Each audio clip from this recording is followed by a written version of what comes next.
লাশ যে তুমি ওকে ডেঞ্জারাস শব্দ বলতে বলতে নিয়ে যাবে? কি গো, 60 বছর তোমার সঙ্গে বসে চা খেলো, 60 বছর তোমার সঙ্গে বসে বিড়ি খেলো, 70 বছর তোমার সঙ্গে একসঙ্গে বসে জমিয়ে গল্প করলো তোমার বাড়ির সামনে বসে। একদিন তুমি কলেমাটা শোনালে না। জুমার দিন তুমি নামাজে গেছো, তোমার বন্ধু মদ খেতে গেছে, তুমি নামাজে গেছো, তোমার বন্ধুটা কাজে ব্যস্ত হয়ে গেছে। একদিন কি তুমি তার কালেমাটা শুনিয়েছিলে? একদিন নামাজের জন্য দাওয়াত দিয়েছিলে, একদিন দুটো হাত ধরে গিয়ে কি বলেছো, ভাই তুমি মরলে আমি তোমার বুকে মাটি দেব, তুমি মরলে তোমার জন্য আমার কবরের কাছে গিয়ে একটু কাঁদতে হবে, দোয়া করতে হবে, মাটি দিতে হবে। চলো দুজনে নামাজ পড়তে যাই, চলো মসজিদে যাই, আর কলেমাটা সঠিক করে শিখে নাও ভাই। বাঁচার সময় বেঁচে থাকা অবস্থায় কলেমাটা শেখানো জরুরি ছিল। 60 বছর 70 বছর হায়াত পেয়েও কলেমাটা বললো না। যখন লাশ মারা গেছে এত জোরে বলছে লাশ কি, লাশ কনফিউশন হয়ে গেছে, কারা এরা? যদিও শুনতে পেতো না, হচ্ছে লাভ দিয়ে পড়ে এই চিল্লাস না, আসতে বল আসতে বল না, এটা সুন্নাহ না। আশহাদু আল্লা ইলাহা, গরম পানি বলেছিলাম কই, এই আশহাদু আল্লা ইলাহা ইল্লাল্লাহ, এটা আস্তে আস্তে বলবো, বলুন ইনশাআল্লাহ, বলুন ইনশাআল্লাহ। কলেমা মরা লোকের জন্য নয় ভাই, কলেমা জীবিত লোকের জন্য, আপনার জওয়ান ছেলেটার জন্য, আপনার যুবতী কন্যার জন্য, রাস্তায় বসে আছে নামাজ জানে না তার জন্য জোরে কলেমা। রাস্তায় বসে বসে চা খাচ্ছে, রাস্তায় বসে বসে গল্প করছে, রাস্তায় বসে বসে তাস খেলছে, ওই 8 জন 10 জন মিলে কোনোদিন শুনেছেন কানের কাছে আশহাদু আল্লা ইলাহা ইল্লাল্লাহু ওয়াহদাহু লা শারীকা লা। আপনারা পরিবেশ ঠিক করুন, আমি বক্তব্য ছেড়ে দিচ্ছি, আর বক্তব্য করবো না ভাই। এই কটা বাচ্চা কেন 4-5টা বড় মানুষ যেতে পারছেন না? আমি প্রথমেই বললাম বাচ্চাদেরকে আপনারা মাঝখানে বসে নিন, ও দোষ ওদের নয়, দোষ আমাদের, আমরা এটাকে কন্ট্রোল করতে পারছি না। আর আপনারা যা আসছেন সব পিছনে বসছেন, পিছনে যে কি আছে আমি বুঝতে, পিছনে হচ্ছে বসা বেশি সব মনে হয়, আল্লাহই জানে। জেলখানায় গিয়ে দেখুন 100-এর মধ্যে 90টা মুসলমান, আর চাকরির জায়গায় গিয়ে মাত্র 2% তাও নেই, সব জায়গায় পিছিয়ে আছি। আর খালি 2 জায়গায় এগিয়ে আছি, এক রেশনের দোকানে, আর একটা হচ্ছে আধার কার্ড সংশোধনের জায়গায়, খালি নাম ঠিক করছে। হ্যাঁ, চাকরির জায়গায় আমাদের চান্স নাই, না আছে পুলিশে, না আছে এমএলএ, না আছে এমপিতে, না আছে বিডিও, না আছে এসডিও, কোথাও নেই। খালি মারপিটের দিক থেকে মাল সব জায়গায় 1 নম্বরে আছে, আর এমনি পিছিয়ে পড়ে বসে আছে। জুমার দিন 11:30টায় গিয়ে বারান্দায় বসে বসে ঘড়ি দেখছে। কি গো, আগে প্রথম কাতারে বসুন, এইগুলো আমাদের বলতে হবে। সামনে চেয়ার ফাঁকা, পিছনে বসে বসে সব এ ওর মুখ দেখছে, ওর মুখ দেখে খুব হচ্ছে, এগুলো শিখুন। মসজিদের জুমার দিন এসে আগে বসবেন, পিছিয়ে এসে বলে সরে যা সরে যা সরে যা সরে যা বলে ঠেলে ঠেলে পায়ে লাথি মেরে মেরে সামনে চলে যাচ্ছে। কি এটা? এই মানে ডিসিপ্লিনটুকু আমাদের অনেকে জানা নাই, যে আগে আসলে আগে বসতে। যাই হোক, কিছু মনে করবেন না, বলে ফেললাম। আল্লাহওয়ালা ভাইয়েরা, কলেমার বাণীটা জীবিত লোকের জন্য শোনাবেন, শুধরে যাবে, বলুন ইনশাআল্লাহ। আজ থেকে নিয়ত করি, লোক দেখানো ইবাদত, লোক দেখানো নামাজ আমরা ছেড়ে দেব। কুল ইন্না সলাতি ওয়া নুসুকি ওয়া মাহইয়া ওয়া মামাতি লিল্লাহি রাব্বিল আলামিন। নামাজ, কুরবানি, হায়াত, মউত কার জন্য? আল্লাহর জন্য। ইনশাআল্লাহ বলি, লোক দেখানো ইবাদত করবেন না, আল্লাহ কবুল করবে না। রিয়া, যারা লোক দেখিয়ে দান করে, কিছু মানুষ আছে লোক দেখিয়ে নামাজ পড়ে, কিয়ামতের দিন আমার আল্লাহ বলবেন তুমি যাদেরকে দেখিয়ে নামাজ পড়েছো তাদের কাছ থেকে পুরস্কার নাও। যাও যাও যাও যাও, ওটা যাও। যাদের দেখিয়ে নামাজ পড়েছো তাদের কাছ থেকে পুরস্কার নাও, যাদের দেখিয়ে কুরবানি করেছো তাদের কাছ থেকে কুরবানির পারিশ্রমিক নাও, যাদের দেখিয়ে তুমি জিকির করেছো তাদের দেখে তুমি পারিশ্রমিক নাও। আমার কাছ থেকে কোনো পুরস্কার নাই, আল্লাহর কাছ থেকে পুরস্কার কারা পাবে? কারা পাবে বলবো? ওয়াল্লাযীনা ইযা ফাআলু ফাহিশাতান আও যালামু আনফুসাহুম যাকারুল্লাহ ফাস্তাগফারু লিযুনুবিহিম ওয়া মান ইয়াগফিরুদ যুনুবা ইল্লাল্লাহ ওয়া লাম ইউসিররু আলা মা ফাআলু ওয়া হুম ইয়ালামুন। উলাইকা জাযাউহুম মাগফিরাতুম মির রাব্বিহিম ওয়া জান্নাতুন তাজরি মিন তাহতিহাল আনহারু খালিদিনা ফিহা ওয়া নি'মা আজরুল আমিলিন। 4 নম্বর পারা 6 নম্বর পৃষ্ঠা 3 নম্বর লাইনের 135-36 নম্বর আয়াত আল্লাহ বলছে ওয়াল্লাযীনা ইযা ফাআলু ফাহিশা, যারা কোনো অশ্লীল কাজ করে ফেলে, আও যালামু আনফুসাহুম, নিজের নফসের উপরে জুলুম করে, সাথে সাথে যাকারুল্লাহ, আল্লাহর স্মরণ করে, আল্লাহর নামে জিকির করে, ফাস্তাগফারু লিদুনুবিহিম, নিজের গুনার জন্য আল্লাহর কাছে তওবা প্রার্থনা করে, ক্ষমা প্রার্থনা করে, ওয়া মাই ইয়াগফিরুদ দুনুবা ইল্লাল্লাহ, আল্লাহ বলছে আমি আল্লাহ ছাড়া গুনাহ কেউ কি আর ক্ষমা করতে পারে? কেউ পারে? বলছেন না কেন? আল্লাহ বলছে আমি আল্লাহ ছাড়া আর কি কেউ গুনাহ ক্ষমা করতে পারে? আর গুনাহ করার পরে তওবা করে, আল্লাহ স্মরণ করে, ফিরে আসে। আমার আল্লাহ বলছে শোনো, ওদের জন্য পুরস্কারটা কি? উলাইকা জাযাউহুম মাগফিরাতুম মির রাব্বিহিম, আমি আল্লাহ আমার পক্ষ থেকে ওদের জন্য রয়েছে ক্ষমা, ওয়া জান্নাতুল তাজরি মিন তাহতিহাল আনহার, শুধু ক্ষমা না, ওদের জন্য রয়েছে সেই জান্নাত, যে জান্নাতের তলদেশে আল্লাহ পাকের জান্নাত, সেই জান্নাত যে জান্নাতের তলদেশে ঝর্ণাগুলি কুলকুল করে বয়ে যাবে। জোরে বলো। তো এই জান্নাতে কতদিন থাকবে? খালিদিনা ফিহা আবাদা, চিরকাল থাকবে, তার আর কোনোদিন বার হওয়ার কোনো কষ্ট হবে না, দুঃখ হবে না, সারা জীবন তারা জান্নাতে থাকবে। আর এটা থাকছে কেন? আল্লাহ বলছেন যা আদরুল আমিলিন দালিকা যিকরা লিল আমিলিন, আল্লাহ বলছেন এই ব্যক্তিগুলি তারা যে কাজ করেছিল, তারা যে আমল করেছিল, সেই আমলের পুরস্কার হিসাবে তাদের দেওয়া হলো। বলুন সুবহানাল্লাহ। পুরস্কার পাবো কার কাছে? জোরে বলেন, আল্লাহর কাছে। আবার আল্লাহ বলছে পুরস্কার আমি দেব। এটা 16 নম্বর পারা 4 নম্বর পৃষ্ঠা প্রথম লাইনের 110 নম্বর আয়াত সূরা কাহাফ। ফামান কানা ইয়ারজু লিকা রাব্বিহি ফালইয়ামাল আমালান সলিহা ওয়ালা ইশরিক বিইবাদাতি রাব্বিহি আহাদা। আল্লাহ বলছে শোনো, তোমরা যদি কেউ আমি আল্লাহ আমার সঙ্গে সাক্ষাৎ করতে চাও, দেখা করতে চাও, আমরা কার সঙ্গে কিয়ামতের দেখা করতে চাই? জোরে বলুন না। আল্লাহ, আর বাদ বাকি সব চুপচাপ, আল্লাহর সঙ্গে দেখা করার প্রয়োজন নাই। সকলে বলুন আল্লাহ। আল্লাহ শব্দ শুনলে আর বললে জান ঠান্ডা হয়ে যায়। সুবহানাল্লাহ। কি আল্লাহ পেয়েছে, আল্লাহু আকবার। যত দুঃখ কষ্ট হোক আল্লাহকে ডাকবেন, তিনি সাড়া দেবেন, আর কেউ না। তো আল্লাহ বলছেন ফামান কানা ইয়ারজু লিকা রাব্বিহি ফালইয়ামাল আমালান সলিহা। তোমরা যদি কিয়ামতের দিন আল্লাহর সঙ্গে সাক্ষাৎ করতে চাও, তাহলে দুটো কাজ করো। কটা কাজ? যদি বলুন দুটি। 1 নম্বর কি? ফালিয়া আমাল আমালান সালিহা, নেক কাজ করো। নেক কাজ কাকে বলে? কাজটি হতে হবে আল্লাহর সন্তুষ্টির জন্য, আল্লাহর জন্যই, আর কাজের তরিকাটা হবে বিশ্বনবীর তরিকা। বলুন সুবহানাল্লাহ। প্রত্যেকটি ইবাদত কবুলের জন্য, আল্লাহর কাছে পৌঁছানোর জন্য দুটি সিস্টেম। এক, কাজটি হতে হবে আমার আল্লাহর খুশির জন্য, আর তরিকাটা কার? বাবার তরিকা, তাই তো না? বিশ্বনবী মুহাম্মদ সাল্লাল্লাহু আলাইহি ওয়াসাল্লামের তরিকা, খোলাফায়ে রাশিদিনদের তরিকা। বলুন সুবহানাল্লাহ।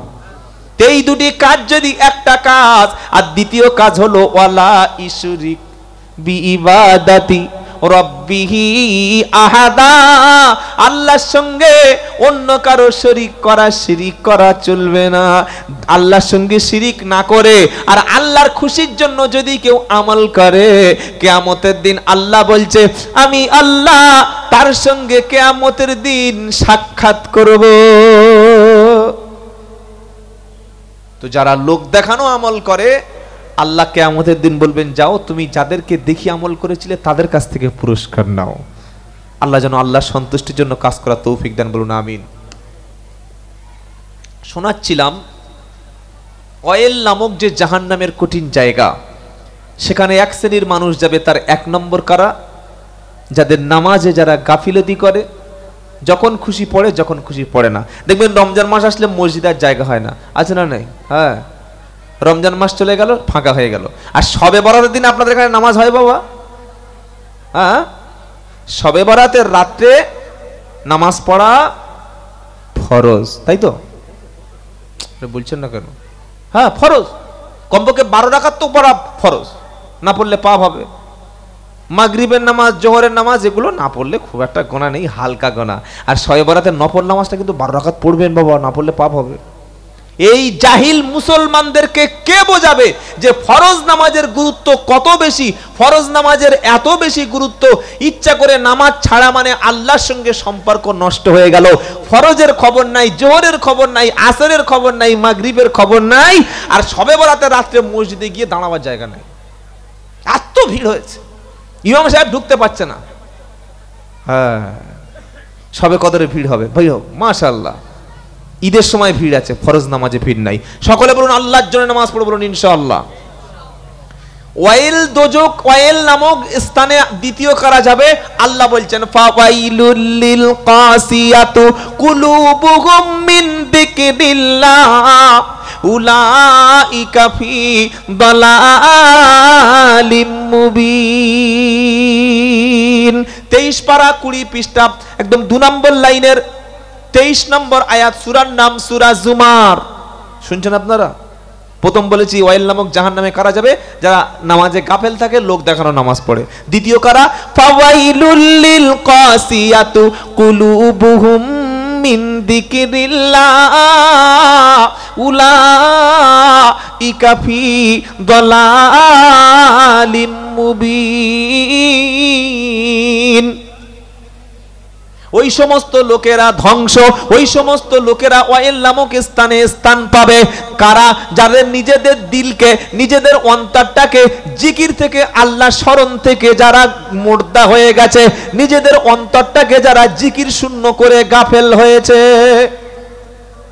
এমনও মুসলমান আছে দিনের বেলা 5 ওয়াক্ত নামাজ পড়ে, রাতের বেলা আবার তাহাজ্জুদ, আছে না নাই? পড়ে। দিনের বেলা নামাজ পড়ে, রাত্রে বেলা তাহাজ্জুদ পড়ে, সময় পেলে কোরআন পড়ে, সময় পেলে আল্লাহর জিকির করে। আবার এমনও মুসলমান আছে যাদের জীবনে, সারা জীবনে কখনো কোরআন পড়েনি, যাদের জীবনে হাতে এখনো কখনো কোরআন ওঠেনি, যাদের দাড়িটা পেকে গেছে, চুলটা পেকে গেছে, গোঁফটা পেকে গেছে, মাথা থেকে পা পর্যন্ত একটা চুল নাই যে কালো আছে, সব সাদা ধবধবে বকের মতো সাদা, কিন্তু এখনো দুর্ভাগ্যক্রমে আল্লাহর কোরআন পড়তে পারে না। আফসোস হওয়া দরকার ছিল। রব্বানা, চুল যখন পেকে গেছে, কবরের জন্য পুরো সিগন্যাল চলে এসছে, মুখের মধ্যে দাঁত যখন পড়ে গেছে, কবরের সিগন্যাল দিয়ে দিয়েছে, চোখে যখন কম দেখছি, আজরাইল আরেকটা সিগন্যাল দিয়ে দিয়েছে, কানে যখন শুনতে কম পাচ্ছি, আরেকটা সিগন্যাল দিয়ে দিয়েছে, খাওয়ার পরে যখন হজম হচ্ছে না, আরেকটা সিগন্যাল চলে এসেছে। এইবার অন্তত কাজ কারবার ছেড়ে অন্তত আল্লাহ জিকিরের দিকে ধাবিত হওয়ার দরকার ছিল। রব্বানা, সারাটা জীবন কখনো মসজিদের কাছে গেলাম না, সারা জীবন কখনো হাতে কোরআন তুলে নিলাম না, সারা জীবন কখনো তোমাকে ডাকার মতো ডাকতে পারলাম না, রমজানে রোজা করার মতো করতে পারলাম না। মাবুদ গো, বৃদ্ধ বয়সে ভুলটা বুঝতে পেরে তোমার কাছে ফিরে এসেছি, তুমি আমার নামটা আল্লাহ তোমার খাতায় লিখিয়ে নাও। এই রকম জিকির যারা করবে, আল্লাহ স্মরণ যেমন ব্যক্তি করে, আল্লাহ তাদের উপরে রাজি হয়ে যাবে। আর আল্লাহ স্মরণ থেকে, আল্লাহ জিকির থেকে যারা গাফেল হবে, শয়তান তাদের বন্ধু হবে। কে বন্ধু হবে? জোরে বলুন।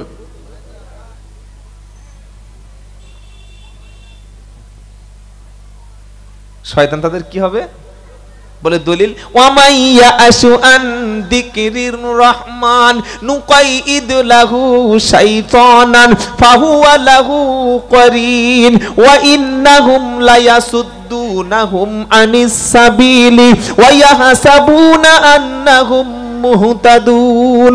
আর দ্বিতীয় কারা আল্লাহ ওই আযাবের জায়গায় যাবে, যে জায়গায় মানে নামাজের গাফেল লাগেছে, ওয়াইল নামক জায়গায় একদল নামাজি গাফেল চলে গেছে, নামাজি লোক জাহান্নামে চলে গেছে। দ্বিতীয় কারা? আল্লাহর জিকির, আল্লাহর স্মরণ থেকে যারা গাফেল, দূরে।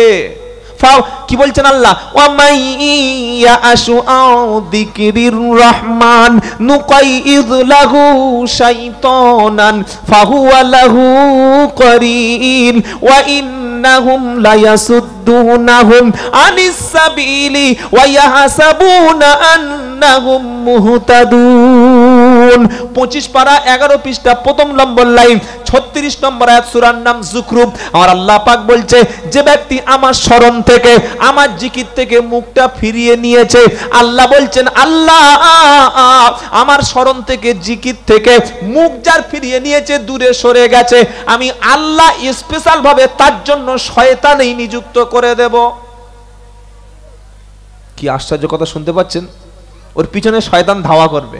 হ্যাঁ, আল্লাহ জিকির যখন আপনার কাছে ভালো লাগবে না, গান তখন এবার ভালো লাগবে না। হ্যাঁ, হয় কোরআন না শুনতে যখন ভালো লাগবে না, যখন নামাজ ভালো লাগবে না, জিকির ভালো লাগবে না, দরুদ ভালো লাগবে না, কোরআন ভালো লাগবে না, তখন গানটা মধুর মতো লাগবে। কি গো, ঠিক বলছি না ভুল বলছি? হ্যাঁ, যখন বেপর্দা নারী, যখন পর্দাওয়ালা নারী ভালো লাগবে না, নিজের বিবিটাকে পর্দা করাবে না, তার ভাগ্যে কখনো দিনদার মহিলা আসবে না।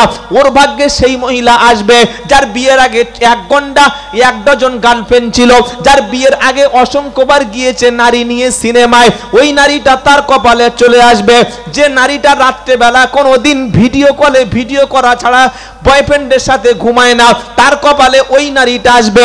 যে নারীটা অসভ্য, অশিক্ষিত, যে নারীটা সমাজ বিরোধী, যে নারীটা পরপুরুষের মুখ না দেখলে ঘুমায় না, ওই নারী ছাড়া এমন লোকের কপালে ভালো নারী আসবে না।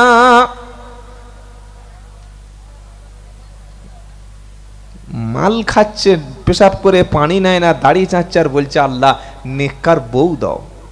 কি গো, হ্যাঁ, চিকচিক করে দাড়ি, চিকচিক করে মুখ, কোথা না গো দাড়ি, আর সে মনে মনে স্মরণ করে পাবো আমি পর্দা নসীন নারী।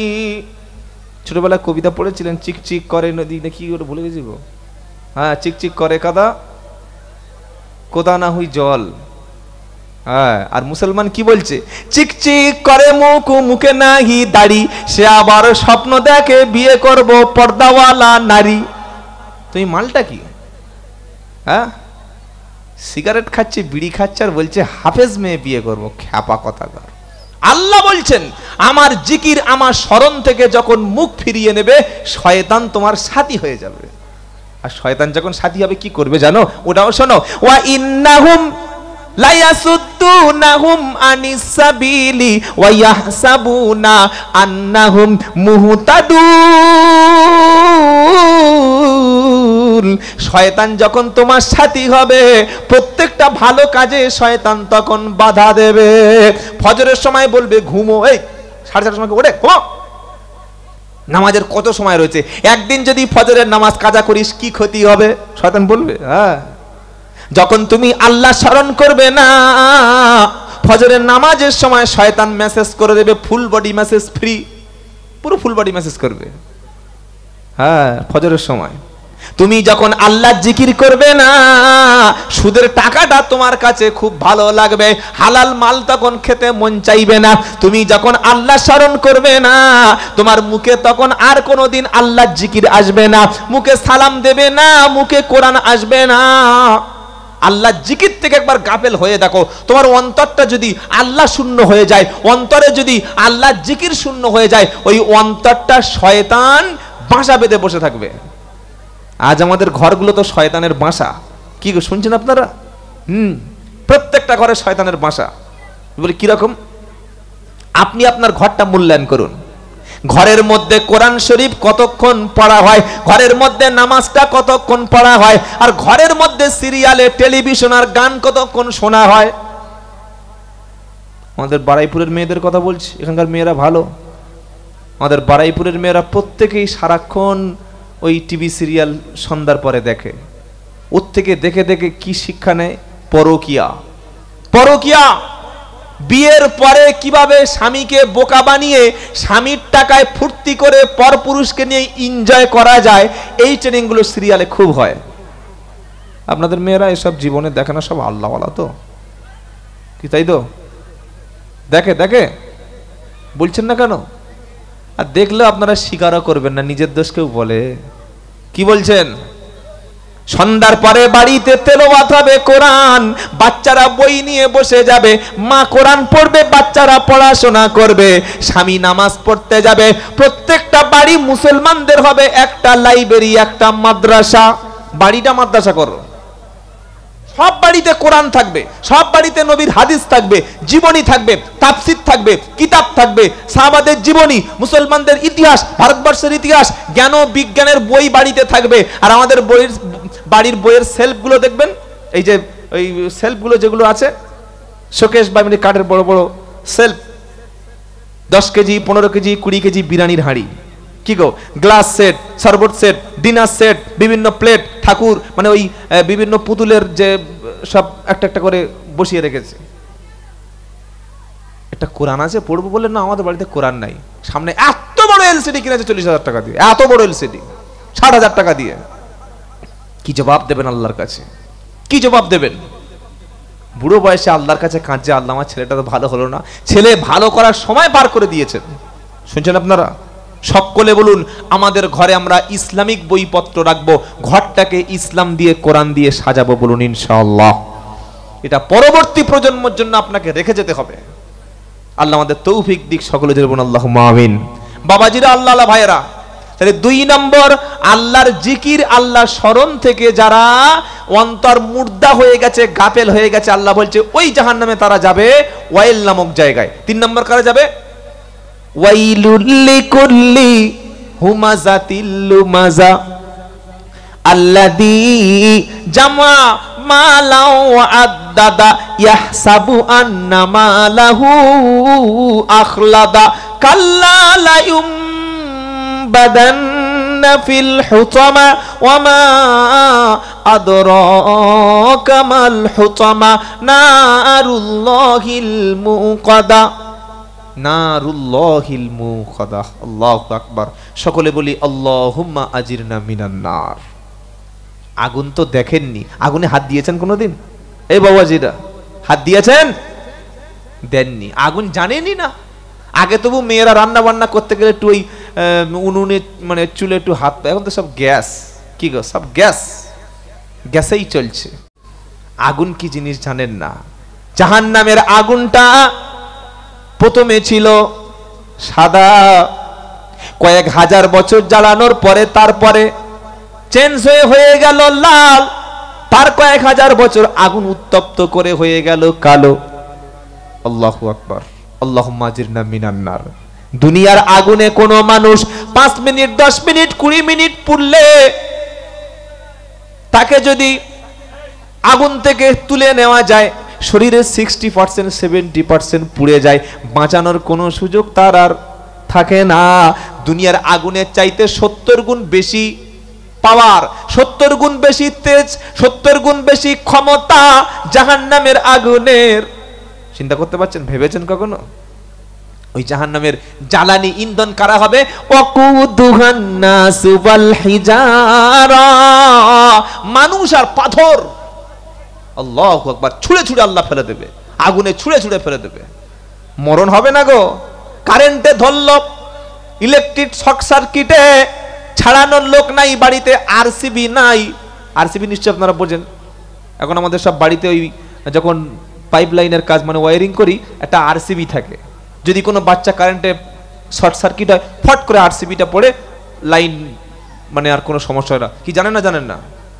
তো জাহান্নামে তো কোনো আরসিবি নাই। কি গো, আল্লাহ বলছে শোনো, কারেন্টে হাত দিল, কিছুক্ষণ পরে তোমার শরীরটা আস্তে আস্তে নিস্তেজ হয়ে তুমি মারা গেলে। কিন্তু জাহান্নামের আগুনে যখন ছুঁড়ে ফেলা হবে, ওয়াইদা উলকু মিনহা মাকানান যায়িকাম মুকাররানিনা দাআউ হুনালিকা সুবুরা লা তাদউল ইয়াওমা সুবুরা ওয়াহিদা ওয়াদউ সুবুরান কাসীরা। 18 নম্বর পারা 20 নম্বর পৃষ্ঠা 1 নম্বর লাইন 12 নম্বর আয়াত সূরার নাম ফুরকান। আল্লাহ বলছে শোনো, জাহান্নামীদেরকে, আগুনের বাসিন্দাদেরকে, আল্লাহদ্রোহী খোদাদ্রোহীদেরকে, মুশরিক এবং যারা আল্লাহর দ্বীনকে অস্বীকার করেছে, যারা মুহাম্মদ সাল্লামকে সত্যকে অস্বীকার করেছে, যারা ওদেরকে উপর থেকে সংকীর্ণ জায়গায় যখন নিক্ষেপ করা হবে তখন তারা আল্লাহর কাছে মৃত্যু কামনা করবে। আল্লাহ পাক বলবে লা তাদউল ইয়াউমা সুবুরা ওয়াহিদা ওয়াদউ সুবুরান কাসীরা। একবার না বারবার তোমরা যদি মৃত্যু কামনা করো, মৃত্যু আরো দেওয়া যাবে না। 1000 বার কামনা করো, মৃত্যু চেয়ে যাও, মৃত্যু চেয়ে যাও, আরো মৃত্যু তোমাদের হবে না। আর এমন অবস্থা জাহান্নামে হবে, সুম্মা লা ইয়ামুতু ফিহা ওয়ালা ইয়াহইয়া, মরবেও না বাঁচবেও না।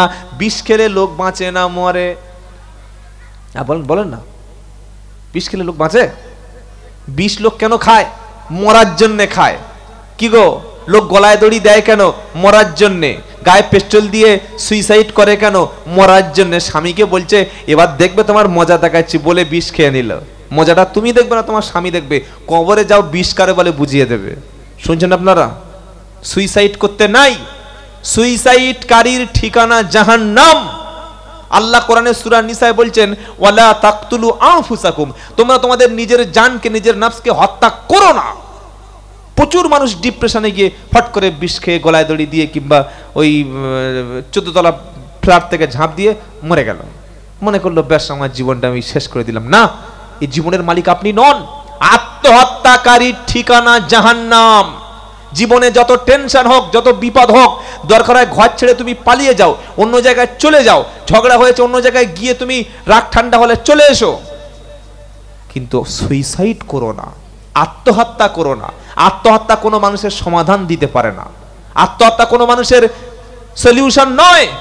আত্মহত্যাকারীর ঠিকানা হলো জাহান্নাম। যদি কখনো মন চায় যে আজকে জীবনটা শেষ করে দেব, মন যদি চায়, যদি কখনো মন চায় আজকে আমি জীবন শেষ করব, রাখবো না, একটু ঘুরে আসবেন ক্যান্সার হসপিটাল থেকে। কোন হসপিটাল? জোরে বলুন। Cancer. Cancer patient 30 lakh 40 lakh টাকা ব্যয় হয়ে গেছে। পেশেন্ট জীবনের শেষ মুহূর্তে এসে দেখছে, ভাবছে জীবনের কোনো কিছু আমার আপন না। বিবি চলে গেছে, বাচ্চা চলে গেছে, মা একদিন দুদিন পরে আর ঠিক মতো খবর নিচ্ছে না, বাপ মাঝে মাঝে আসছে না। তখন টাকা যতক্ষণ, চিকিৎসা ততক্ষণ। একটা মিনিট বাঁচার জন্য ক্যান্সার পেশেন্ট কিভাবে চিৎকার করে বেঁচে আছে এটা দেখে এসে তবে তুমি সুইসাইডটা করতে চেও। আল্লাহ আমাদের এই সমস্ত হারাম কাজ থেকে, ইসলাম বিরোধী কাজ থেকে হেফাজত করুক। সকলে জোরে বলি আমিন। 3 নম্বর, আল্লাহ বলছেন জাহান্নামের ওই স্থানে, ওয়াইল নামক জায়গায় কারা যাবে? ওয়াইলুল লিকুল্লি হুমাযাতিল লুমাযা আল্লাযী জামাআ মালাউ ওয়া আদ্দাদা। ধ্বংস তাদের জন্য, ওয়াইল নামক জায়গা ঠিকানা তাদের জন্য যারা সামনে নিন্দা করে, পিছনে নিন্দা করে। প্রচুর লোক সমাজে আছে জানেন, আলেম ওলামা সম্মানিত ব্যক্তির দেখলে অপমান করে, সামনে, হ্যাঁ সামনে অপমান করে, বড় বড় কথা বলে। পয়সা থাকলে তার কথা যত হোক ব্যাস সব লোক মেনে নেবে, ও ভুল বলুক আর ঠিক বলুক। আল্লাহ বলছে শোনো, ধ্বংস তাদের জন্য সামনে যারা নিন্দা করে, পিছনে নিন্দা করে। যারা আপনারা মানুষকে গীবত করেন, সমালোচনা করেন, লাভ তাদের। কাদের? যাদের গীবত করেন তাদের লাভ হয়। কেউ যদি আমার গীবত করে, আমার গুনাহগুলো চলে যাবে, আপনার নেকিগুলো আমার চলে আসবে। গীবত হলো জেনার চাইতে বড় অপরাধ। সকলে আজ থেকে তওবা করুন। জীবনে কখনো আমরা কোনোদিন মানুষের দোষ প্রকাশ করব না, কোনো মানুষের পিছনে সমালোচনা করব না ইনশাআল্লাহ। আপনি বললেন করব না ইনশাআল্লাহ, আর আমাদের ঘরের বাড়ির মেয়েরা কি করে জানেন? এক জায়গায় যদি 4-5টা মেয়ে এক জায়গায় বসে, প্রথম শুরু হবে স্বামীর দিয়ে। বিউটির মা বলছে মুস্কানের মা, জানিস বু, আমার স্বামী নয়, কপালটাই খারাপ। আমার আব্বা একটা ভালো সম্বন্ধ দেখে দিয়েছিল, কিন্তু আমি নিজে নিজে দেখে বিয়ে করে কি ভুল করেছি রে বু, এত পয়সার মালিক আমাকে 1 টাকাও দেয় না। কি গো, বলে না বলে না? হ্যাঁ, মেয়েরা প্রথমে স্বামীকে ধোলাই করে। 3-4টে মেয়ে এক জায়গায় হলে, বাপের বাড়ি গেলে যদি 4টে বোন এক জায়গায় হয়, কার স্বামী কত ভালো এইবার প্রশংসা হচ্ছে। বড় বোনটা বলছে আমার স্বামী মারাত্মক মারাত্মক স্বামী, কিন্তু একটা বদ অভ্যাস আছে। বলে কি? বলে বদ অভ্যাসটা এটাই, আমার সঙ্গে মাঝে মাঝে ঝগড়া করে। তখন মেজ বোনটা বলছে, দেখ তোর স্বামী তো ঝগড়া করে, আর আমার স্বামী এত খারাপ, এত নিকৃষ্ট। বললে কি? বলে সে বুড়োদের মতো দাড়ি রেখেছে। কি দাড়ি রেখেছে? বলে হ্যাঁ, আমার বয়স হবে 35, এখন বিয়ে দিলে বিয়ে হবে, আর আমার স্বামী দাড়ি রেখেছে, মানা যায়? কি বলে না বলে না? যারা দাড়ি চাঁচে বা চেঁচে ফেলে দেয়, দাড়ি কেটে দেয়, দাড়িতে খুর চালায়, তাদের 1 নম্বর এই কারণ হচ্ছে বিবির মন জয় করা যাবে না। বিবির মন জয় করা যাবে না। আপনি ভাবছেন আল্লাহ রসুলের মুখে সুন্দর দাড়ি ছিল, প্রত্যেকটা সম্মানিত ব্যক্তি। আপনি রবীন্দ্রনাথ ঠাকুরের চাইতে বড় সম্মান আপনার? হ্যাঁ, কি গো, মাইকেল মধুসূদন দত্তর চাইতে বেশি বড় দামি মানুষ আপনি? দাড়ি রেখে লোকটা নোবেল পেল, আর আপনি চেঁচে উড়িয়ে দিয়ে এটাকে ভাবছেন আশিক? না, তওবা করুন, জীবনে কখনো দাড়িতে খুর চালাবো না বলুন ইনশাআল্লাহ। সেলুনে বসেছেন, মাথার চুলটা কাটলো বিরাট কোহলির মতো, হ্যাঁ কাটা হয়ে গেছে। সেলুন বলছে ভাই দাড়িটা কেমন ডিজাইন হবে, বচ্চন কাটিং হবে না বিরাট কোহলি হবে? বললে পুরো ক্লিন শেপ। কি বলছে? আরে বলছেন না কেন? Clean shape. বললে পুরো? বললে হ্যাঁ, এখান থেকে ধরেছে, এখানে এনে টেনেছে। বলছে 3বার মার, একবারে তো মাল বাঁধবে। কি গো, একবারে কি হবে? বাঁধবে। প্রথমবার দিয়েছে, ফের ভালো করে ওই যেগুলো সাদা মতো কি দেয়, ঘুরিয়ে ঘুরিয়ে ঘুরিয়ে ফের দিয়েছে, হাত দিচ্ছে, তবে পুষেছে। এই রাত্রে যদি আপনার মৃত্যু হয়, সাদা কাপন হবে, নাকে সুন্দর আতর গোলাপ দিল, আর জানাজার নামাজটা হলো, মাইয়িতকে কবরে রাখলো, ফেরেশতা এসে বলছে মার রব্বুক মা দীনুক মান নবিয়ুক। বলল আমার রব আল্লাহ, আমার দিন ইসলাম। তোমার যে প্রফেট, তোমার নবী, তুমি কার অনুসরণ করতে? তো বলছে নবী আমার মডেল। বললে আচ্ছা, নবী সত্যি যদি তোমার নেতা হবে, নবী তো দাড়ি কাটতো না, তা তোমার মুখে নাই কেন? বললে বিবির চাপে। বললে বউ ডাক ডাক ডাক ডাক, মেয়েদের ডেকে আন। কবরে বউ বলছে হ্যালো জিবরাইল, হ্যালো ফেরেশতা, একটু ছেড়ে দাও। বলবে আরে বলছেন না কেন? আরে জোয়ান ছেলে চেঁচেছে, আগামীতে রাখবে, বুড়ো মানুষ দাড়ি চাচ্ছে, বড় কষ্ট লাগে ভাই। বুড়ো বৃদ্ধ, একটা চুল মুখে আর পাকতে বাকি নাই, দুদিকে তুবড়ে গেছে পাকা নারকেলের মতো, একটু টেনে টেনে মাল মেরে দাও। আল্লাহর ভয় আছে? অনেক এখন মেয়েরা দাড়িওয়ালা ছেলেকে ঘৃণা করে, আবার এখন স্মার্ট ছেলেরা কিন্তু সবাই মুখে দাড়ি রাখে। আলহামদুলিল্লাহ, হয়তো স্টাইল দিয়ে রাখছে, আল্লাহ চাইলে পরে সুন্নাতি দাড়ি হয়ে যাবে ইনশাআল্লাহ। বলেন বলেন ইনশাআল্লাহ। দাড়িকে ঘৃণা করা মানে ইসলামকে ঘৃণা করা, দাড়িকে ঘৃণা করা মানে রসুলকে ঘৃণা করা। আজকে দাড়ি রাখতে ঘৃণা করছো, তার মানে তুমি ইসলামকে পছন্দ করো না, অথচ তোমার জন্ম হয়েছে মুসলমানের। ঘরে জন্মের পরে কানে আজান কি দেয়নি, তুমি মুসলমান ছাড়া হওনি।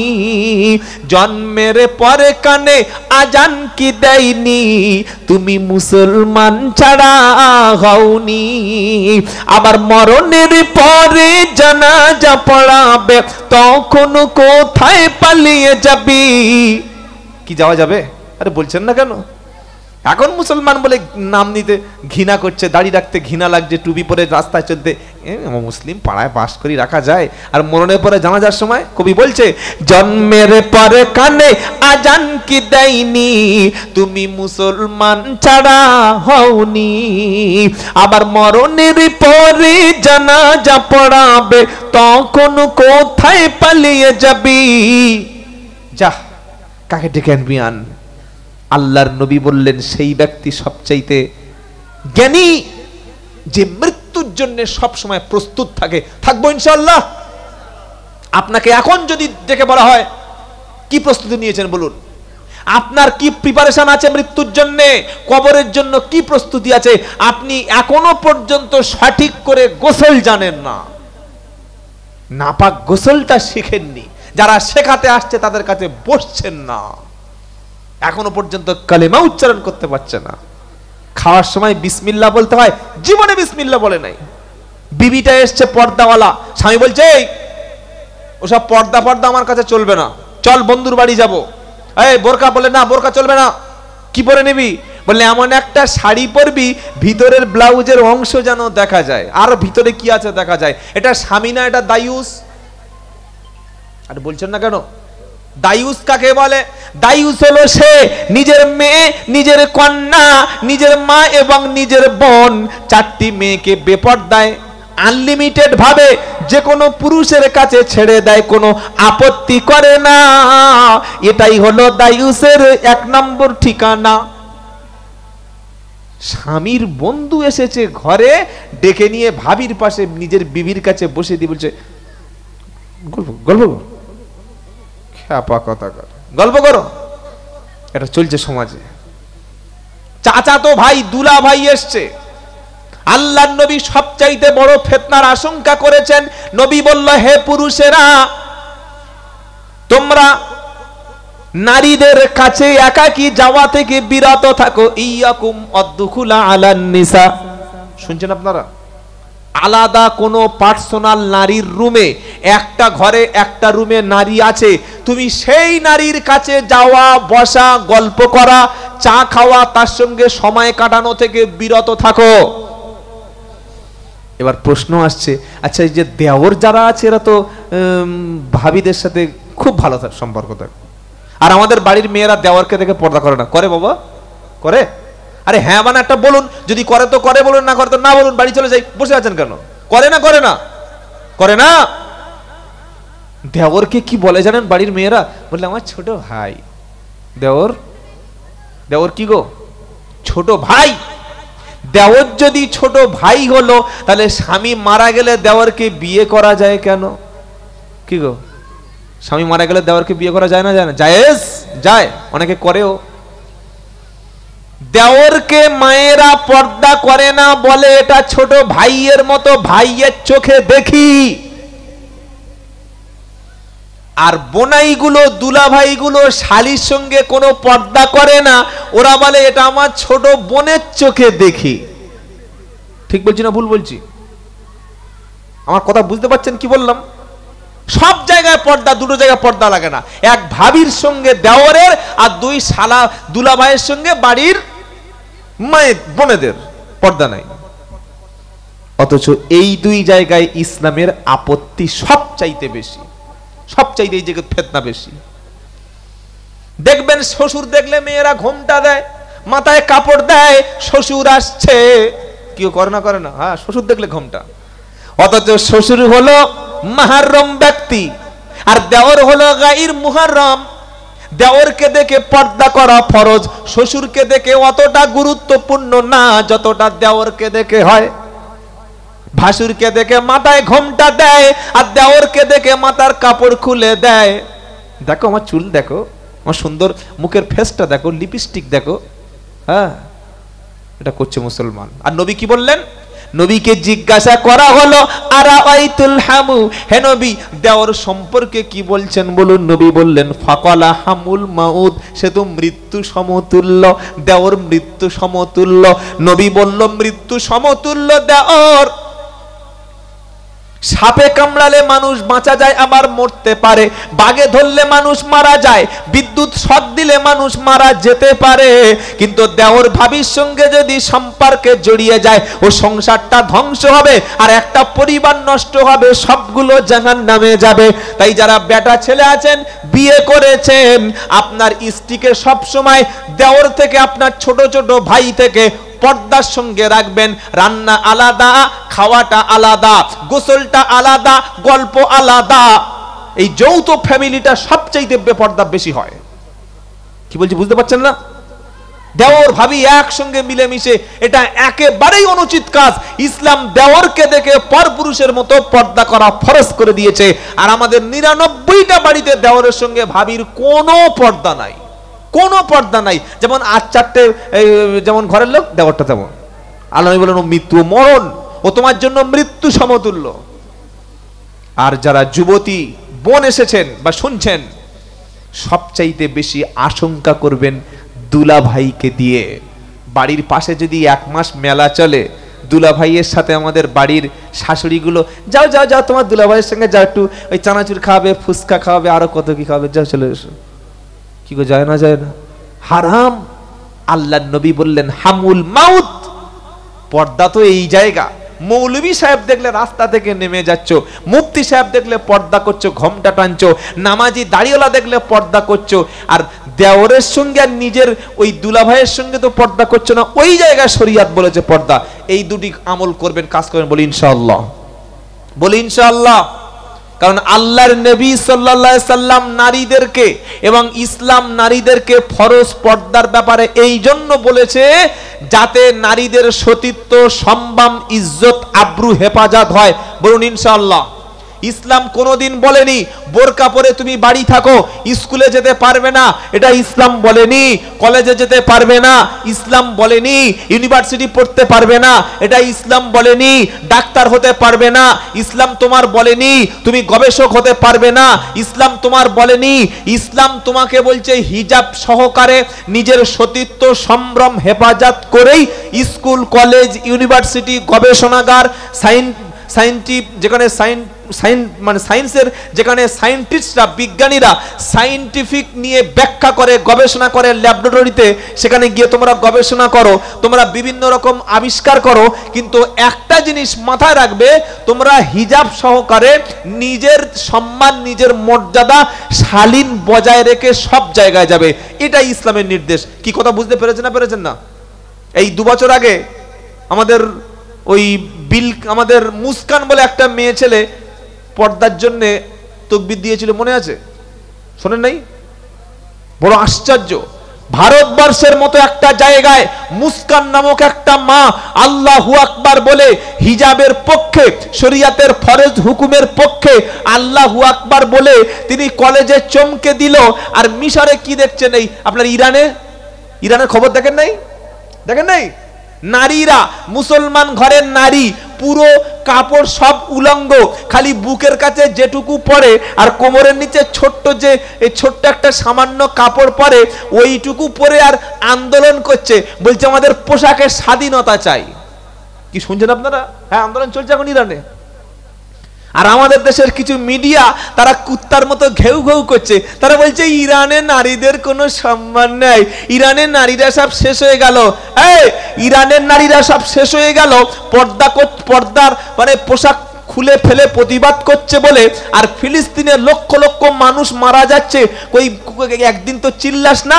ইউক্রেনকে ধ্বংস করে দিচ্ছে রাশিয়া, একদিন তো চিল্লাতে পারলিস না? ইরানের নারীরা কাপড় ছোট পরবে বলে বিকিনি পরে রাস্তায় বারবে আন্দোলন করছে, তোমাদের মিডিয়ার দরদ উতলে উঠেছে। আপনারা দেখছেন না? ছোট্ট পোশাক পরবে বলে আন্দোলন করছে। ছোট্ট পোশাক, কোন পোশাক? যে পোশাকটা মানুষ একদম পার্সোনাল জায়গায় পরে, সেই পোশাক পরে বলে আন্দোলন করছে। আল্লাহ হেফাজত করুক সকলের জন্য, বলুন আমিন। কবি কি বলছে, বেহায়া নারীর এ কেমন কথা, বোরকা দেখিলেই মাথা ব্যথা। বেহায়া নারীর এ কেমন কথা, বোরকা দেখিলেই মাথা ব্যথা। আবার পর্দার কথা যদি বলি, তখন হয়ে যায় ফতোয়াবাজি। কি গো, মৌলভী সাহেবরা পর্দার কথা বললে ফতোয়া হয়ে যায়। হ্যাঁ, আবার কিছু কিছু মেয়ে আছে নিচে জিন্স আর উপরে হিজাব। আমি বলি ইমাল কে রে, এ কি? নিচে জিন্সের প্যান্ট আর উপরে মাথায় হিজাব, মানে আন্ডারগ্রাউন্ডে আমেরিকা আর আপারে উপরের উপরে সৌদি। এই আবার পর্দা? হ্যাঁ, এটা কি পর্দা রে বাবা? হ্যাঁ, নিচে জিন্স আর উপরে ওই হিজাব, এটা কি পর্দা? হুজুর পর্দার পরিধি কত শুনে রাখুন। 2 হাতের কবজি, পায়ের পাথা, আর যেখানে পরপুরুষ নাই সেখানে মুখটুকু খুলতে পারে, পরপুরুষের সামনে মুখটুকু ঢাকবে।